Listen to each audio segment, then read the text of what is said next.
Ose être vu tel que tu es. Jour numéro 19, les filles, nous arrivons au terme de ce voyage. Tu es ce que tu crois être de 21 jours. Tu passes de la chenille à au magnifique papillon, les filles. Donc j'espère que vraiment vous vivez profondément, vous vivez avec passion, que vous vivez avec évolution, transformation, que vous vivez avec bonheur, avec plaisir, ces 21 jours que je vous propose. Et aujourd'hui, dans ce 19e jour, je peux te dire que je l'expérimente moi aussi. C'est ose être vu tel que tu es. Ose être vu aussi, tout simplement, je dirais même pas tel que tu es, parce que celle que tu es aussi peut avoir des personnes qui vont se dire tu as changé, tu n'es plus comme avant, ou un trait de caractère que tu n'osais pas montrer avant, que tu montres aux yeux de tout le monde. Les gens vont dire oh là là, qu'est-ce qu'elle a, ou des gens qui te connaissent pas, ils vont dire oh voilà. Et ça, je vais t'en parler dans quelques minutes. Donc en effet, depuis plusieurs jours, on entre dans une nouvelle phase de ce voyage, dans une nouvelle ère où on a vu les croyances positives, etc. On a ressenti dans le corps, tu as posé des actions hier, mais il y a une étape qui peut être un petit peu délicate. C'est le moment où tu commences à être vu autrement. Parce que lorsque tu changes intérieurement, ton énergie change aussi. Et ça, j'ai des exemples concrets à te donner de moi, mais de toute ma clientèle. D'ailleurs, une des dernières qui est arrivée me dit, et c'est marrant, avant mon mari ne m'écoutait jamais. Et depuis que j'ai pris ton accompagnement, il m'écoute, il se remet en question. Et je dis parce que ton énergie a changé. Parce que déjà, rien qu'en faisant le premier pas d'être venu ici, l'énergie change. Et c'est ça qui permet l'évolution. Donc ça, c'est fou quand même. Donc, c'est important. Donc, il y a l'énergie en toi qui évolue, qui change aussi, et ce qui fait que ce qui se passe à l'intérieur de toi, ça va se retraduire à l'extérieur. Ta posture change, ta manière de parler change, la place que tu prends change, ton énergie quand tu arrives ou ta façon d'être, tout simplement, de te tenir, ta posture évolue. Il y a des gens extérieurement qui vont le noter sans le dire, mais qui vont le noter, ils vont se comporter différemment. Et puis, des fois, tu peux avoir des retours. Et en fait, il peut y avoir des peurs qui peuvent arriver de ton côté. La peur d'être trop visible, la peur de déranger, la peur de ne plus être aimé, la peur que la vie que tu connais, même si elle ne te correspond pas, s'arrête finalement. Donc, c'est la peur de l'inconnu. Ou tout simplement, la peur d'être vraiment toi te fait dire, oui, mais si je suis vraiment moi, est-ce qu'on va continuer à m'aimer? Alors, moi, ce que j'aimerais te dire, je vais te donner un exemple où moi, en fait, là, en ce moment, je travaille beaucoup sur cette notion de visibilité dans la ville où j'habite. Ou dans, on va dire, j'allais dire le quartier, non pas le quartier, mais dans l'agglomération, dans le côté un petit peu, voilà, dans les villages, dans les villes à côté de chez moi. Et en fait, ça fait plusieurs fois où là, je me dis, allez, je suis prête, j'ai envie d'être visible, de continuer à être visible sur les réseaux, parce que c'est ça qui me permet de vivre de mon activité passion, forcément, et de m'ouvrir à d'autres opportunités, parce que moi, j'aime être ouverte à d'autres opportunités. Mais aussi, ce qui arrive aussi, c'est que dans ma ville ou dans les communes voisines, il y a des gens qui m'ont dit à plusieurs reprises « Ah, mais c'est vous, ah ça y est, je mets un visage sur qui vous êtes, parce on m'a parlé de vous, ah oui, on m'a beaucoup parlé de vous. » Alors, je ne sais jamais si c'est en positif ou en négatif. Oh, voilà, en tout cas, il y a eu 3 personnes qui me l'ont dit. Et en fait, à l'intérieur de moi, c'est marrant parce que j'avais pris cette décision de me dire, bon, maintenant, je veux que dans le local, je veux maintenant avoir plus de clientèle. Parce que je te rappelle, je sais pas si je te l'avais déjà dit, mais celles qui me suivent depuis un moment, j'avais dit que je ne voulais pas plus de 5 personnes à mon cabinet, mais pour plusieurs raisons. Peu importe les raisons, il y a des raisons financière, complètement débile. Mais je vais quand même te les partager. Non, ce n'est pas débile. Ah oui, t'as ça d'ailleurs. J'ai quelque chose à te dire sur ça. Je en reparlerai. j'en reparlerai beaucoup, mais une de mes clientes arrive, mais elles sont plusieurs à me l'avoir déjà dit, mais pas dit comme ça, mais elle me dit, mais à chaque fois que je te partage des choses par WhatsApp ou ici, j'ai l'impression que c'est débile. Et en fait, la thérapie de quotidien, ben oui, ça aborde des sujets qu'on pourrait dire, oh là là, mais c'est débile, je me prends la tête pour ça. Mais en fait, c'est normal. Et ça, c'est important. Parce que quand tu te prends la tête, mais pourquoi je m'engueule tout le temps avec mon mari? Ou pourquoi je me prends la tête sur l'éducation? Pourquoi je me prends la tête sur le regard des autres? En fait, tu te dis, mais c'est débile et c'est pas important. Il y a des choses tellement plus graves dans le monde où d'autres personnes vivent des choses tellement plus graves. Oui, mais au final, toi, ça te met à mal. Parce que derrière, il y a une histoire.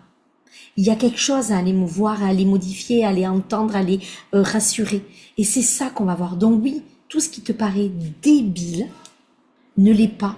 Et c'est la thérapie du quotidien qui paraît de se dire, ah mais je parle que de choses futiles. Si tu savais, dans tous mes accompagnements, on parle de choses où tu te dis, oh là là, mais non, ça te touche à toi. Donc c'est ça qu'on va travailler et au fur et à mesure, tu vas voir qu'il y a plein de sujets que avant tu te prenais la tête et en fait c'est devenu des non-sujets. Parce que derrière, tout a été entendu, écouté, respecté, non jugé et surtout, ça a permis la guérison. Voilà. Donc ça, je voulais quand même le dire parce que c'est quand même des choses importantes. Et donc, dans ce oser être vu tel que tu es, donc ça on le voit quand même, c'est quelque chose qui est quand même, mais ça c'est oser dire des choses où tu te dis mais c'est débile, mais oui mais c'est pas débile, c'est ce que tu vis, c'est ce qui te met à mal. Donc oui on va apprendre à pourquoi tu n'arrives pas à lâcher prise, pourquoi tu mets ton focus là-dessus, tout ça ça se travaille, d'accord? Mais aussi, donc pour mon cabinet, je reviens sur ça, je m'étais dit 5 personnes. La première raison, c'était, je me suis dit, c'est justement une petite ville de 5000 habitants. Si je reçois trop de monde, tout va je vais avoir trop d'histoires, je vais savoir trop de choses. Ça va pas être, je trouvais ça pas très professionnel au niveau de, je me suis dit, est-ce que je commence à connaître plus de monde aussi, même si je connaissais déjà du monde avant, mais je reviens que depuis 4 ans et demi, moi, dans cette ville. Bon, tu vois, je me disais non. Ensuite, je me disais, par rapport à mon emploi du temps, je me disais, ça va faire beaucoup, etc. Et troisième point, en hiver, à partir de novembre jusqu'en mars à peu près, je chauffe quand même à chaque fois. Parce qu'il fait froid, voilà. Même si c'est quand même isolé, mais quand même, forcément. Et donc, ça me coûte forcément de l'électricité. Donc là, c'était un peu faire ma radine, quand même. Mais en fait, parce que je mets un chauffage d'appoint. Donc le chauffage d'appoint, ça pompe rapidement. Et en fait, je me suis dit, ça déjà, c'est une très mauvaise excuse. Là, tu n'es pas dans ce que tu crois, ce que tu es au fond de toi. Tu n'es pas du tout là-dedans. Tu sais que l'argent, tu l'as, ou que tu sais que tu es capable de le créer. En fait, là, tu te restreins, là, vraiment. Et pareil pour les 5 personnes. Tu te restreins. Alors à un moment donné, tu ne pourras pas avoir 40 personnes, parce que ça, mathématiquement, ça ne peut pas passer dans mon emploi du temps. J'ai le en ligne, j'ai d'autres programmes de coaching de groupe, donc tout ça, ce n'est pas possible. Voilà, j'ai la création de contenu, et j'ai aussi mon bien-être à moi et ma vie perso. Mais être 5 personnes, ou être à 10, 15, ben en fait, tu vois bien que les 5 personnes, déjà, elles viennent pas toutes de ta ville, elles peuvent venir des alentours. Voilà, et surtout, ben en fait, tu vois bien que déontologiquement, ça ne te pose aucun problème, que tu arrives à faire la part des choses et que tu ne révèles rien, surtout. Mais tout va bien, en fait. Donc, je me suis mise des freins. Et donc, ça, donc, tu es ce que tu crois être, mais ça, c'était important. Et aussi, le côté de la visibilité.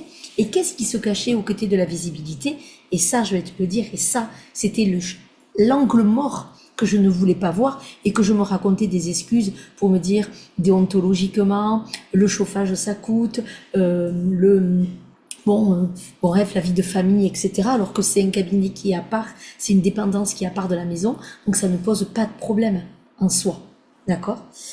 Et donc, là où j'avais peur, c'est que en effet, ben, si on parle de moi, mais qu'est-ce qu'on va dire de moi dans ma ville? Est-ce que dans ma ville, on va me critiquer? Est-ce qu'on va me trouver pas intéressante, bête, ou telle est sur les réseaux, elle se montre? En fait, toutes ces peurs-là. Et alors qu'au final, moi, je m'en tape. Mais malgré tout, dans mes angles morts, dans mon inconscient, apparemment, je ne m'en foutais pas du tout. Et en fait, la vie m'a ramené à ça. C'est-à-dire que j'ai décidé de vouloir être plus visible dans le sens, alors c'est pas visible dans ma ville, mais c'est que ben, je veux avoir plus de clientèle à mon cabinet, d'accord? Donc forcément, ben, ça veut dire que les gens parlent de moi, forcément, parce que c'est du bouche à oreille aussi, ou que moi, on me connaît, donc ah ben oui, elle fait ce métier-là, etc. D'ailleurs, les deux personnes m'ont dit, les trois personnes que j'ai vues, donc il y en a une, elle m'a dit, ah c'est vous, je savais pas de quoi on l'avait parlé, et les deux autres, c'est, ah mais oui, je sais très bien quel métier vous faites, oui, oui, on m'a parlé de vous. Je ne sais absolument pas si c'est positif ou négatif.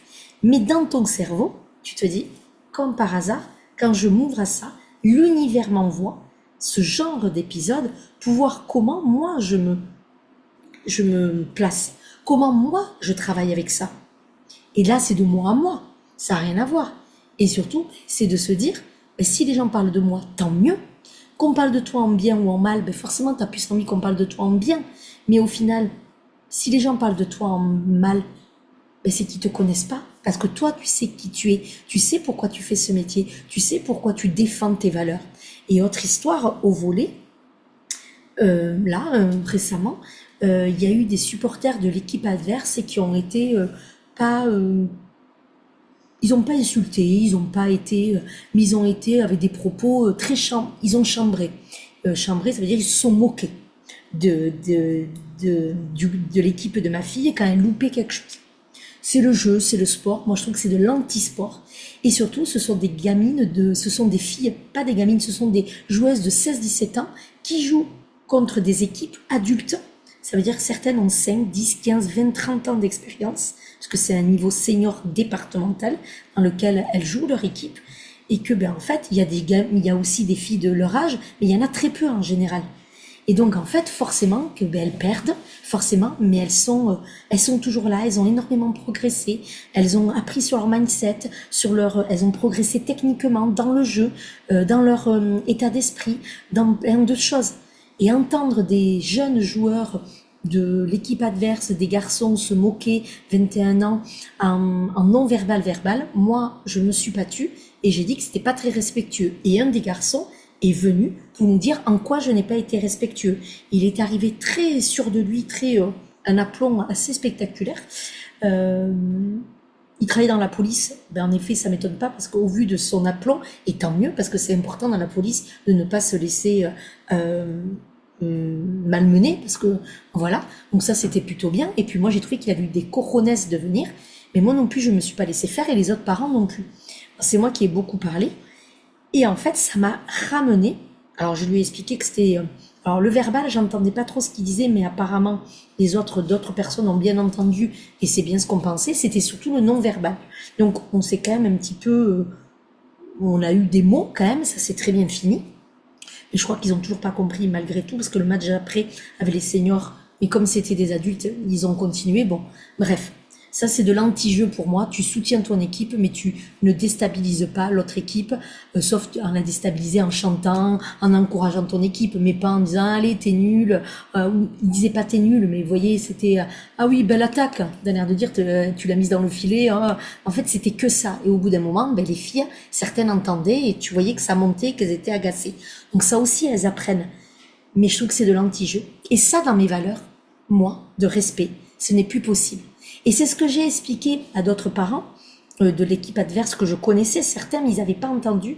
Je disais, mais à l'époque, parce qu'il y en avait certains qui disaient, oui, mais c'est le jeu, c'est comme ça, il faut qu'elles apprennent, parce que quand on monte après, je dis, mais elles joueront jamais en national. Et je dis, mais en même temps, si on laissait tout faire, bien en fait, il n'y aurait jamais de changement. Donc non, moi, je suis pas d'accord avec ça. Et en fait, je donnais des exemples, ben, c'est comme les femmes avant. Ben, on acceptait, elles n'avaient pas le droit de vote, elles n'avaient pas le droit d'avoir un compte bancaire, elles n'avaient pas le droit d'avorter, elles devaient rien dire quand un mec les sifflait dans la rue et qui était mal poli, mais en fait tout ça. Et si on se taisait, forcément qu'on laissait, eh bien moi je ne me tais plus. Alors ça peut déranger, ça peut paraître extrême. Alors ça c'est très bien fini, hein. Je pense que ça a été très courtois finalement, voilà. Et en fait après je me suis dit, oh là là, est-ce que ça m'a un peu titillé à l'intérieur de moi pendant une bonne journée, mais pas tout le temps, mais une ou deux journées par-ci, par-là. Et en fait, je me suis dit, ben non. Parce que oui, là, il y a eu tous les parents des joueuses de l'équipe adverse et de la mienne qui m'ont vu, hein, et même en bas, il y en a qui ont dit, oh putain, je t'ai vu, Vanille, alors qu'est-ce qui s'est passé? Oui, enfin, c'était, c'était pas le but qu'on me voit, moi, mais c'est que j'ai affirmé mes positions et j'ai affirmé surtout mes valeurs humanistes. Et ça, pour moi, en fait, je me suis dit, mais s'il y en a qui jugent ça, mais en fait, c'est qu'ils n'ont pas des valeurs humanistes. Et moi, j'ai des valeurs humanistes où on respecte l'autre. On peut rigoler, on peut chambrer. Je suis la première. Mais pas au détriment. Surtout pas dans le sport. Et surtout quand tu ne connais pas les gens. Et même quand tu les connais, des fois, ça peut les blesser. Mais moi, je suis la première à rigoler. Je suis la première à faire tout ça. Mais il y a du respect à avoir. Voilà. Et donc ça, je me suis dit, mais s'il y en a qui comprennent pas ça, eh bien tant mieux qu'on parle de moi et qu'on me dise que je suis trop ou je ne sais quoi. Parce que tu sais quoi, c'est que tu n'as pas compris. Déjà, tu n'étais pas là, tu n'as pas compris pourquoi j'ai fait ça. Et surtout, c'est que ces valeurs-là, et en fait, j'en suis très fière. Et c'est ce que j'ai dit à ma fille. Oh, ma fille, elle s'en foutait, elle rigolait, parce qu'elle n'a pas vu la scène en plus. Mais en fait, je lui ai dit, mais en fait, je suis fière.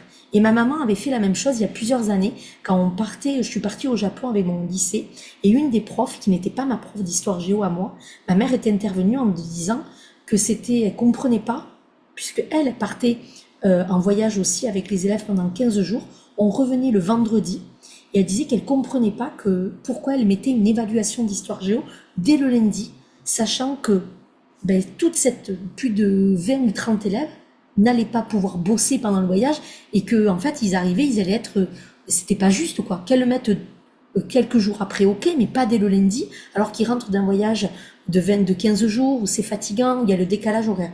Moi sur le moment j'étais là, putain qu'est-ce qu'elle fait, c'est pas ma classe. J'étais là, mais tais-toi maman, mais en fait elle avait raison. Et d'ailleurs l'éval n'a pas eu lieu le lundi parce que la prof était décalquée et que bon bref il y a eu des petites histoires. Voilà, je ne dirai pas plus. Mais donc, en fait, elle n'était pas en état. Et donc, le lundi, elle arrive et elle a dit, non, dans l'avion, elle nous l'a dit, quand on était dans l'avion, qu'il n'aurait pas d'éval. Et donc, ceux qui n'étaient pas venus, une autre partie de la classe, eux, ils ont dû bosser. J'étais là, mais tu vois, c'est ça, moi, je trouve pas ça juste, en fait. Donc, j'ai ces valeurs-là très fortes. Et en fait, moi, c'est là où je me dis, ben écoute, moi, je ose être vue telle que tu es. Eh bien, moi, j'ai envie de voir ça. Et s'il y a des gens qui ne comprennent pas, ben c'est pas de souci. Mais moi, je suis droite avec moi-même. Donc, en fait, la vie m'amène ça, de me positionner. Honnêtement, je ne me suis... à la gym, j'ai jamais fait ça, j'ai jamais fait ça ailleurs, mais là, ce volet, et puis là, je trouvais ça tellement maladroit, et puis moi, on me voit dans les tribunes, tu l'entends, je hurle, je crie, je soutiens beaucoup, je suis à bloc, donc ça fait rire tout le monde, même s'il y en a que je pense qui trouvent que c'est trop, mais moi, je vais pas minimiser qui je suis comme ça, je vis intensément le match, et ça, j'aime. Voilà. Donc ça, c'est important pour moi, de ne pas cacher qui je suis. Et bien, c'est la même chose pour toi. Ose être vu tel que tu es. Ose être vu tel que tu es. Et c'est ça qui va être important. Donc, moi, je vais te demander, alors tu peux pas, est-ce qu'il y a des choses peut-être que tu aimerais faire mais que tu ne fais pas? Est-ce que tu aimerais dire des choses que tu n'oses pas aussi? Tu peux dire ça aussi. Mais moi, surtout, ce que j'aimerais, c'est que tu te dises, quand tu vas vivre des situations, ne t'empêche plus d'être.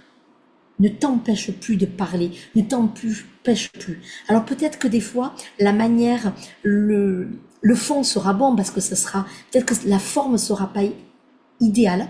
Ça, au pire, tu t'en excuses. Mais ne t'excuse jamais d'être et de défendre des valeurs. Jamais. Et après, ça s'apprend, tu vois, au fur et à mesure. Mais vraiment, tu vas le voir que la vie, si quand tu vas le décider, à partir d'aujourd'hui, quand tu vas le décider, la vie va t'amener ça. Positionne-toi. Positionne-toi.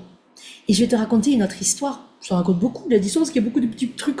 C'était les élections municipales et c'est encore pour certaines autres villes. Et moi, dans ma ville, en fait, un des partis politiques, mort de rire, est allé voir ma mère. Et en fait, moi, je ne vote pas la même personne pour la mairie. Voilà, mes parents votent quelque chose, moi, je vote pour une autre personne. Parce que il y a des valeurs qui ne me correspondent pas. Et pourtant, il y a des gens que j'apprécie énormément dans chaque liste. Mais au niveau des valeurs, au niveau de certaines personnes, par contre, Je préfère l'autre liste qu'une autre. Voilà, même si je pense que tout le monde, chaque mère apporte sa pierre à l'édifice, que tout n'est pas mauvais dans un mandat, etc., etc. Mais en fait, il y a quand même une personne que mes parents et moi on connaît, qui est allée voir ma mère en lui disant que en fait, ben, comment ça se faisait que je ne votais pas pour la personne là et que en fait je votais pour l'autre. Et là, je me suis dit, en fait, la personne, comme je pense qu'elle pense que je vote presque contre elle, ou et en fait, ma mère, je dis, mais comment elle peut savoir qui je vote? Et en fait, apparemment, c'est par rapport au groupe d'amis avec qui je suis, qui eux votent de notoriété, voilà, de tout le, ou en tout cas les gens avec qui je suis, même si c'est pas tout le temps mon groupe d'amis, mais les gens avec qui je traîne de temps en temps, tout ça, votent pour l'autre parti. Et donc, c'est ça qui a mis la puce à l'oreille. Et là, j'ai dit à ma mère, ce que tu aurais dû répondre, je lui ai dit, tu le sauras pour la prochaine fois, et je voudrais que tu le dises, c'est qu'en fait, je suis libre et indépendante, et je suis libre et indépendante financièrement et intellectuellement dans ma pensée. Donc en fait, je ne voterai pas pour, parce que mon groupe d'amis voterait pour ça. Ben écoute, si moi je vote pas pour la même façon, en fait, on est amis au-delà de ça. En fait, on a les mêmes valeurs, donc forcément qu'on vote souvent pareil. Mais au final, des fois, je suis sûre que dans mon groupe d'amis, il y en aurait qui voteraient, ils sont pas dans la même ville, mais qui pourraient voter pour d'autres personnes, alors qu'on est hyper amis. Tant que des valeurs fondamentales peuvent être là, mais des fois, il y a des valeurs qui sont à peu près les mêmes, mais qu'on ne, et qu'il y a des personnalités qu'on ressent pas de la même manière. Tu vois ce que je veux dire? Donc en fait, c'était faire outrage. Ça fait beaucoup de choses en à peine 2-3 semaines. J'ai dit à ma mère, c'est faire outrage à mon intelligence et à ma liberté de penser que je vais suivre soit mes parents, comme un toutou, comme une loyauté familiale, ou suivre mes amis, voilà aussi, par amitié. Et non, j'ai ma liberté de penser. Et je peux moi-même analyser les choses. Et ma mère, je pense qu'elle était fière de ça. Voilà. En plus, au niveau municipal, bon, voilà, bon, bref. Mais en tout cas, moi, en tout cas, j'étais passionnée parce que je peux te dire qu'il y avait des choses où je n'étais pas d'accord. Et dans les deux parties, il y avait une chose qui n'est absolument pas revenue, c'est le droit des enfants et le droit des femmes. Est-ce que c'est une petite ville et qu'ils en parlent pas? Et moi, je peux te dire que moi, je serais sur ça si j'étais dans la politique. Sache-le. Voilà. Et une de mes amies qui est dans une autre grande ville, mais pas du tout là où j'habite, et bien elle est là-dedans. Et moi, ça, j'en suis très fière d'avoir des amis qui s'investissent comme ça. Et c'est même, je lui ai dit, très inspirant parce qu'elle m'inspire pour ça. Donc voilà. Donc, voyez, osez être vu tel que vous voulez. Dire, affirmer ça. Et la personne, si je la recroise, et j'espère bien la recroiser rapidement, je lui en parlerai en lui disant que je suis libre de voter qui je veux et surtout je suis libre intellectuellement de penser. Et donc je ne me laisse pas, j'ai un esprit critique assez fort chez moi pour penser ce que j'ai envie de penser et pas me laisser influencer. Voilà. Mais ça en tout cas, ça me donne une raison de ne pas voter pour ça. C'est bien dommage. Voilà. Donc, de ne pas avoir voté pour le parti. Voilà. Donc ça, c'est important. Tu vois ce que je veux dire?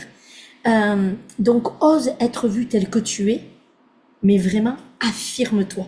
Là, je t'ai donné plein d'exemples croustillants, je trouve. Mais en fait, là, j'ai pas d'exercice exactement à te donner.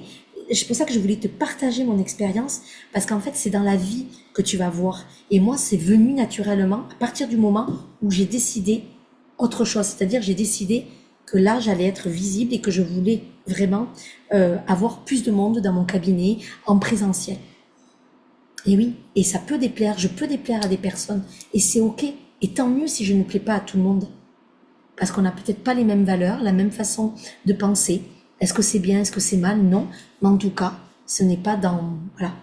Et c'est ok. Et des fois, c'est même des fois des incompréhensions, parce que des fois, on peut avoir les mêmes valeurs, mais on ne le traduit pas de la même façon. Dans le dire, dans le faire, et dans le penser. Voilà. Mais au final, des fois, c'est les mêmes valeurs, malgré tout. Donc, je te laisse réfléchir à ça. Ça va être intéressant. Et n'hésite pas à venir me le dire. D'accord? Je t'embrasse et je te retrouve demain pour le jour numéro 20.